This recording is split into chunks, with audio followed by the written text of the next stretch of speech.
Mesdames, Demoiselles et Messieurs, bonjour et bienvenue à ce bulletin d'information. Tout de suite, le sommaire. L'arrondissement de Logozoré, dans la commune de Savalou, se dote d'un joyau pour répondre aux besoins de tout autre. Les éléments d'éclaircissement dans ce journal. Présidentielle 2026, les démocrates serrent les rangs pour choisir leur duo présidentiel en lançant un appel à candidature. Les détails dans un instant. À Klampa, le réveil citoyen s'amplifie autour du docteur Louis-Marc Soyon qui met cap sur la continuité et le développement. En justice, 2 élèves présumés cybercriminels déposaient leurs parents dans les collimateurs de la justice. Installez-vous confortablement pour plus de lumière.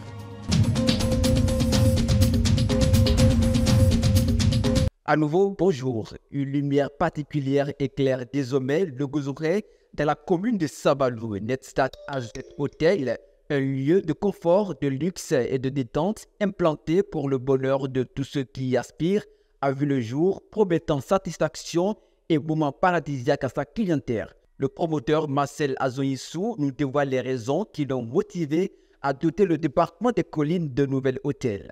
Le fait de diriger un tel joyau à Logozoré, je crois que ce n'est pas nécessairement dans le but de rentrer en possession de ce qui a été dépensé. On est d'accord?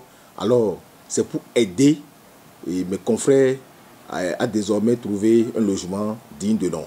C'est ouvert à tout le monde parce que Logozoré, c'est un centre. Vous savez, à 4 km, nous avons Mopa, et à 17 km, nous avons Gobada, et à 18 km, nous avons Dassa, et puis à 12 km, nous avons Savalou Centre. Vous voyez, donc c'est rapide. Si quelqu'un se loge là, le lendemain, il se lève très tôt, et puis, en tout cas, le confort est très très différent. Parce que nous voyageons beaucoup, et on a copié, et puis on a collé. Dans la commune de Glazoué, portée par les retombées visibles des actions gouvernementales, Aklalpa entre dans une nouvelle ère d'engagement collectif sous l'impulsion du docteur Louis-Marc Soyon, militant du bloc républicain, jeunes, femmes et leaders locaux resserrent les rangs pour consolider les acquis et peser davantage dans la dynamique de développement. Conscient des défis qui persistent, cette mobilisation unanime inspire Aklalpa à écrire sa propre réussite dans l'unité et la détermination.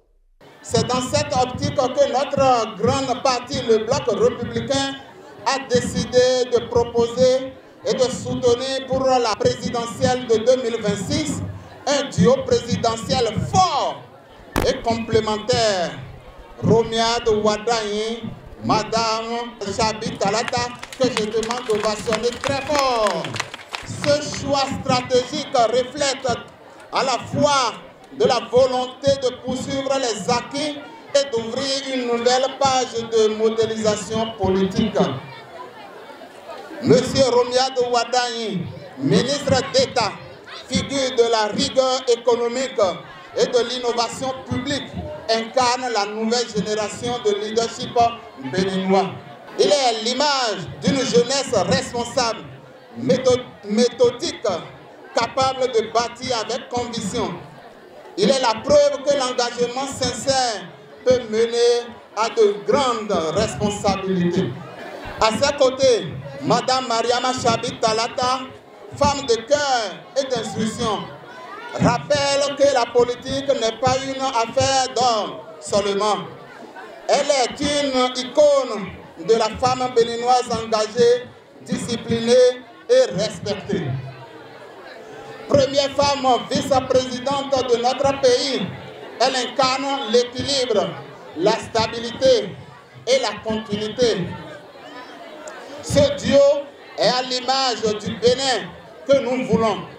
Jeune, expérimenté, équilibré, inclusif et tourné vers les résultats. Alors, oui, ici à Klampa, nous devons être les premiers à prendre toutes les mesures de ce choix. Nous devons nous lever, parler, expliquer, sensibiliser et convaincre. Dans les marchés, les écoles, les églises, les mosquées, les rues, les quartiers, etc.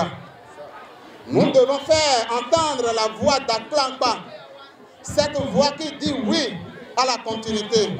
Oui à la stabilité. Oui au développement durable.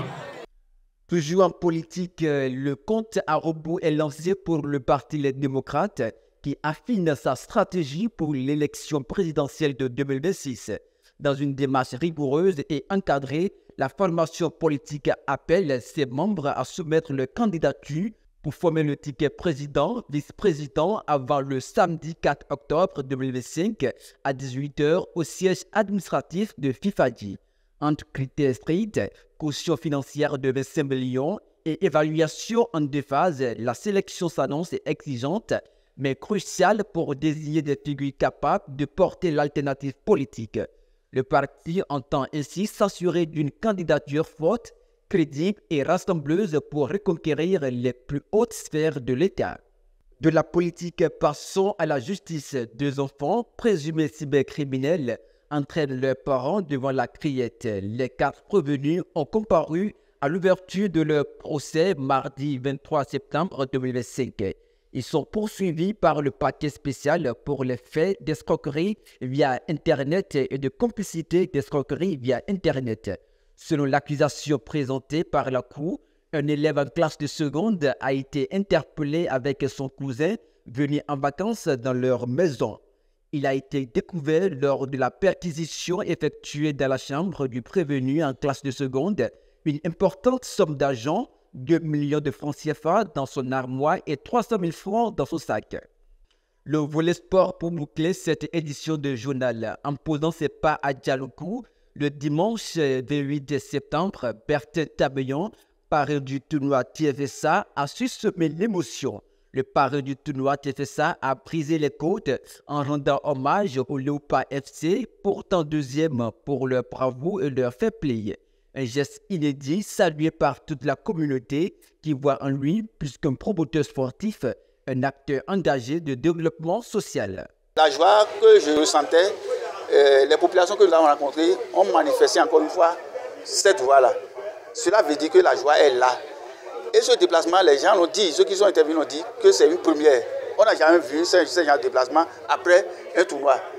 Moi-même, je perçois que effectivement, c'est une initiative, une innovation qu'on va essayer peut-être de perpétuer. Je voudrais saisir l'occasion que vous m'offrez pour remercier non pas seulement les 2 équipes-là, mais toutes les équipes qui ont pu participer à ce tournoi. Parce que chaque équipe à son niveau a fait l'effort qui convient, mais il s'agit d'un jeu. Il faut nécessairement que d'autres avancent plus vite que d'autres.